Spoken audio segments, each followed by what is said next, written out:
పూరి జగన్నాథుడి రథయాత్ర అనగానే మనకు ఆకాశమంత ఎత్తున్న 3 రథాలు, వాటిని లాగే లక్షలాది మంది భక్తులు గుర్తుకు వస్తారు.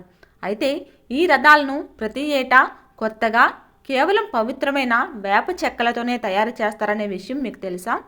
ఈ చెక్కలను ఇక్కడ దారు లేదా దారు బ్రహ్మ అని పిలుస్తారు. కానీ రోడ్డు పక్కన ఉండే ఏ వేప చెట్టు పడితే ఆ చెట్టును ఆ రథాల కోసం అస్సలు వాడరు. రథాల తయారీకి వాడే వేప చెట్టుకు కొన్ని నమ్మశక్యం కాని లక్షణాలు, కఠినమైన నియమాలు ఉంటాయి. ఆ షాకింగ్ నిజాలేంటో ఇప్పుడు తెలుసుకుందాం. పూరి జగన్నాథ ఆలయ సాంప్రదాయం ప్రకారం రథాల తయారీకి వాడే వేప చెట్టును వెతకడం ఒక పెద్ద యజ్ఞం లాంటిది. దీనిని బనజాగా యాత్ర అని పిలుస్తారు. ఆలయ పూజారులు, సేవకులు గుంపులుగా ఏర్పడి ఒరిస్సాలోని అడవులు, గ్రామాలలో కాలినడకన తిరుగుతూ ఈ ప్రత్యేకమైన వేప చెట్ల కోసం వెతుకుతారు. ఈ వేప చెట్టు దొరకడం అనేది సాధారణ విషయం కాదు. ఎందుకంటే ఆ చెట్టుకు కొన్ని దైవిక లక్షణాలు ఉంటేనే దానిని రథాల తయారీకి లేదా విగ్రహాల తయారీకి అర్హమైనదని గుర్తిస్తారు. అందులో మొదటి షాకింగ్ నిజం ఏంటంటే ఆ వేప చెట్టు ఖచ్చితంగా దైవిక గుర్తులు ఉండాలి. పూజారులు వెతికే వేప చెట్టు కాండం మీద సహజ సిద్ధంగా ఏర్పడిన శంకు, చక్రం, గద, పద్మం వంటి మహావిష్ణువు ఆయుధాల గుర్తులు ఉండాలి. ఈ గుర్తులు చెట్టు తొర్రలోనో లేదా బెరడుపైనో స్పష్టంగా కనిపించాలి.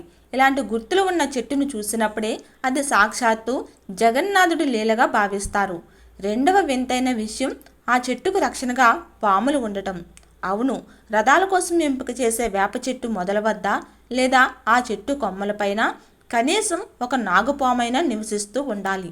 ఆ పాము ఆ చెట్టును కాపాడుతున్నట్లుగా ఉంటుంది. అలాగే ఆ చెట్టు పక్కన శ్మశానం కానీ లేదా ఏదైనా శివాలయం కానీ ఉండటం మరో ముఖ్యమైన రూల్.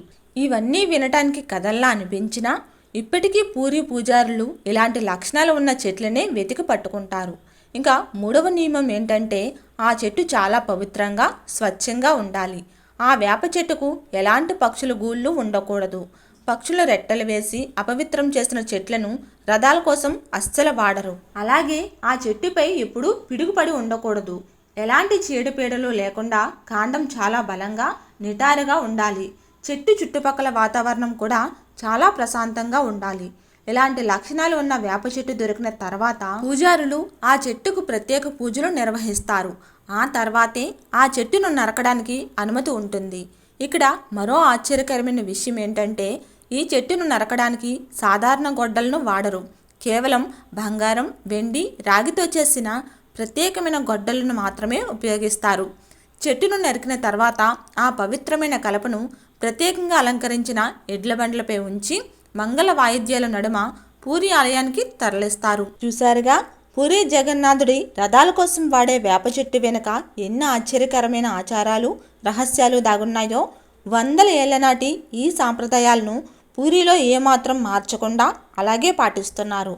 లాజిక్కులకు అందకపోయినా ప్రతి ఏటా ఇలాంటి అద్భుతమైన గుర్తులున్న వేప చెట్లే పూజారులకు దొరకడం భగవంతుడి లీల కాక మరేంటి.